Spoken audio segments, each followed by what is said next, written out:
তাক এইটো এটা অবিৰত গতিধাৰা হৈ পৰিছে।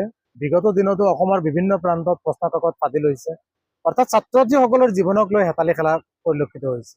আৰু এইবেলি হোজাই জিলাৰ এখন ব্যক্তিগত বিদ্যালয়ত এনেধৰণে প্ৰশ্নকাকত ফাদিল হৈছে। এক দুৰ্ভাগ্যজনক বিষয়, শৈক্ষিক পৰিৱেশ বিনষ্ট কৰাৰ এক ষড়যন্ত্ৰ যেন অনুভৱ হৈছে। গতিকে এই ক্ষেত্ৰত বিভাগীয় কৰ্তৃপক্ষক গুৰুত্ব আৰোপ কৰি জিলাখনৰ বিভিন্ন প্ৰান্তৰ শৈক্ষিক পৰিৱেশ বিনষ্ট কৰা যি চক্ৰই নহওক কিয় সেইসকলৰ বিৰুদ্ধে উচিত তদন্ত কৰিব লাগে আৰু কঠোৰৰ পৰা কঠোৰতম শাস্তিৰ ব্যৱস্থা কৰিব লাগে। আৰু বিভাগীয় নিয়মানুযায়ী একাংশ ব্যক্তিগত বিদ্যালয়সমূহ চলি আছে নে নাই সেইসমূহো তদন্ত হ'ব লাগে।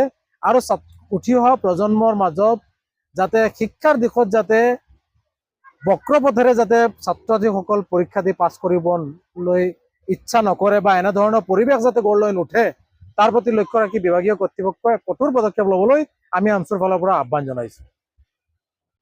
গণিত বিষয়ৰ পৰীক্ষাটো এক্সাম আছিল আপোনাৰ 21 মাৰ্চত আৰু 20 তাৰিখ আমাৰ নটিফিকেশ্যন আহিছিল যে 21 মাৰ্চৰ এক্সামটো আপোনাৰ পষ্টপন কৰা হৈছে, কুৱেশ্যন পেপাৰখিনি ৰিটাৰ্ণ কৰিব লাগে।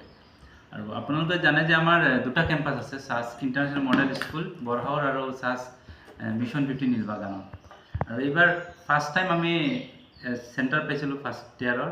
সেই হিচাপে আমি কি কৰিলোঁ, আমাৰ কনভিনিয়েণ্টৰ কাৰণে এই ফাৰ্ষ্টত পেকেট যিটো থাকে কুৱেশ্যন পেপাৰৰ বান্ডিল, কুৱেশ্যন পেপাৰৰ বান্ডিলত ওপৰত এটা ফিটা থাকে যিটো আউটাৰ চিল, সেইটো আমি কাটিছোঁ। কিন্তু তলত 3টা পেকেট কুৱেশ্যন পেপাৰৰ আছিল। কুৱেশ্যন পেপাৰখিনি 3টা পেকেটত কি কৰিছে, আমাৰ যিহেতু তাতে হয় আমি তাতে শ্বিফ্ট কৰিলোঁ কুৱেশ্যন 2টা বান্ডিল আৰু এটা বান্ডিল ইয়াতে কুৱেশ্যন, বাকী এইখিনি চিল কণ্ডিশ্যনতে আছিল। যেতিয়া ৰিটাৰ্ণ কৰা হ'ল নগাঁৱত মাতিলে তেতিয়া আমি ৰিটাৰ্ণ কৰিলোঁ, এইটো 3টা কুৱেশ্যন পেপাৰৰ চিল পেকেটখিনি জমা দিলোঁ। জমা দিয়াৰ পিছত তাৰ অফিচাৰ এজনে ক'লে এইটো হেৰি কৰিলে আপোনালোকে আউটাৰ চিলটো কিয় কাটিলে, এটা আণ্ডাৰটেকিং লিখিব লাগে। সেইটো হিচাপত আমি আণ্ডাৰটেকিং লিখিলোঁ।